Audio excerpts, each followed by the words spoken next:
Thank you, Mr. President. With me today, Mr. President, is one of my colleagues, Mr. Neely Vida. And I also, Mr. President, ask unanimous consent that Mr. Boatner Calhoun, who is an intern in my office, be granted 4 privileges for the remainder of the Congress. Without objection. Thank you, Mr. President. I want to talk, Mr. President, for a few minutes about nuclear energy. President Biden, of course, as we both are aware, has called climate change a, quote, existential threat. He says it is, quote, the number one issue facing humanity today.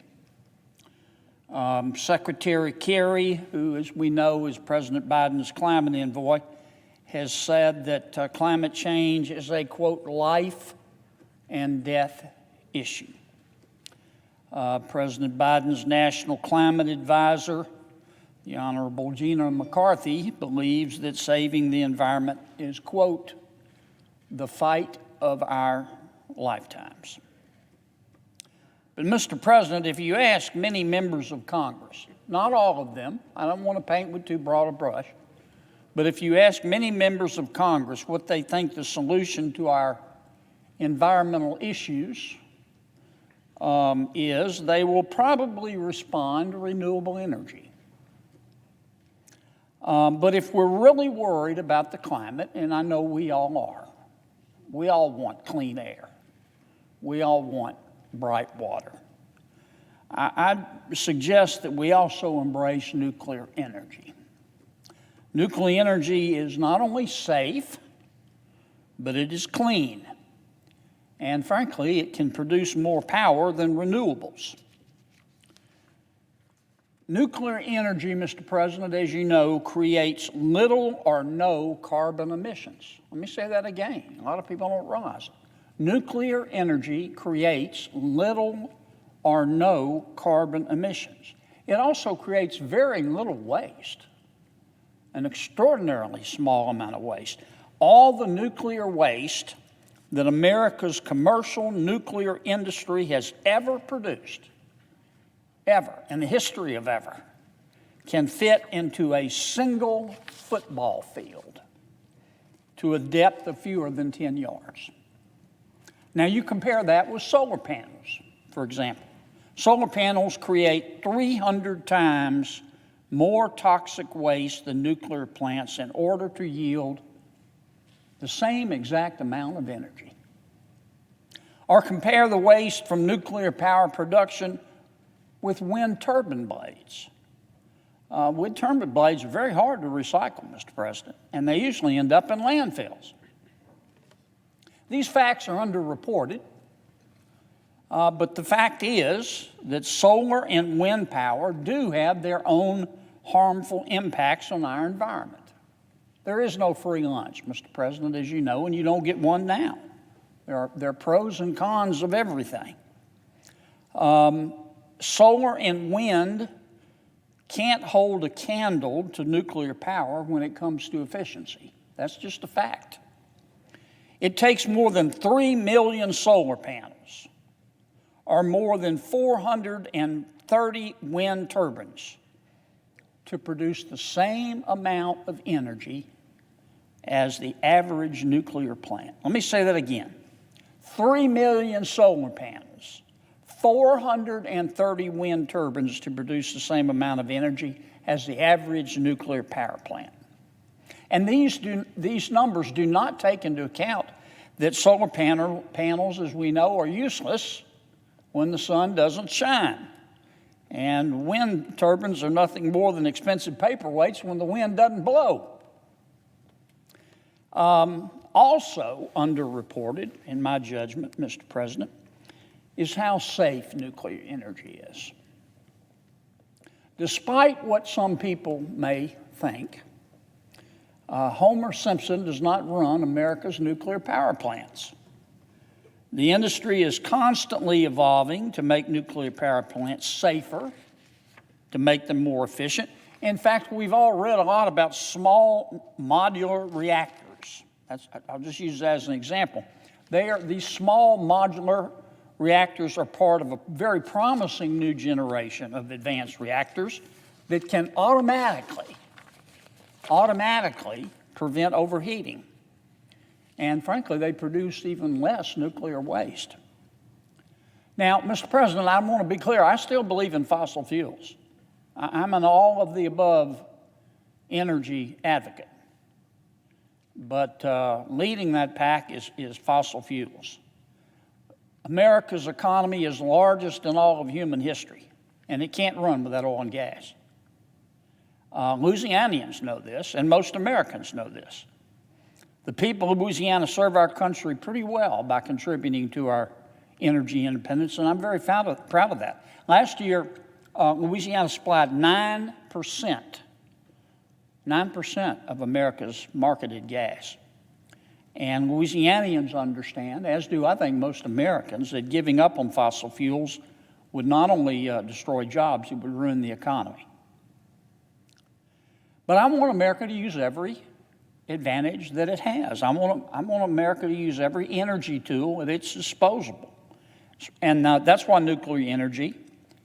I see nuclear energy as supporting oil and gas, not replacing it. I want to be clear about that. As supporting oil and gas, not replacing it. Since nuclear energy holds such promise, and it does, Mr. President, I'm hoping that my Democratic friends in Congress and my Republican friends in Congress, because I see this as a bipartisan issue, will lend their full-throated support to nuclear energy. I'm not saying that renewables don't have their proper place in America's energy policy. They certainly do. I'm not saying we should get rid of them. I'm certainly not. But we need to acknowledge that renewables have limitations. They have limitations that nuclear energy does not. There are disadvantages to renewables. As I said, there's no free lunch, and you don't get one now.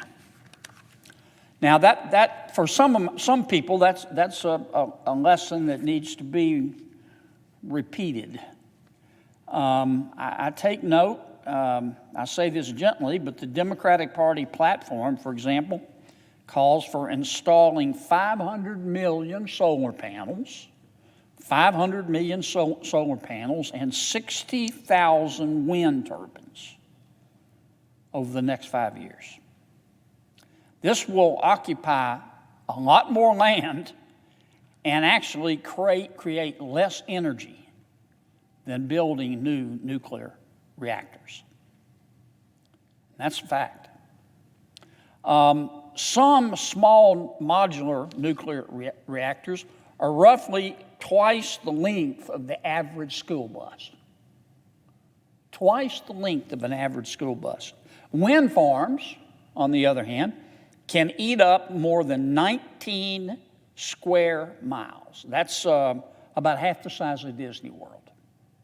Half the size of Disney World compared to twice the length of the average school bus. If we succeed in blanketing our land with solar panels and wind farms, it's going to create more waste, occupy more green space, and ultimately weaken our economy. Again, I'm not saying no to solar and wind. I'm not at all. I'm saying yes to explore the possibilities of nuclear energy. President Biden, as we know, has a $2 trillion infrastructure plan. And I think, if nothing else, his infrastructure plan establishes the Biden administration's priorities.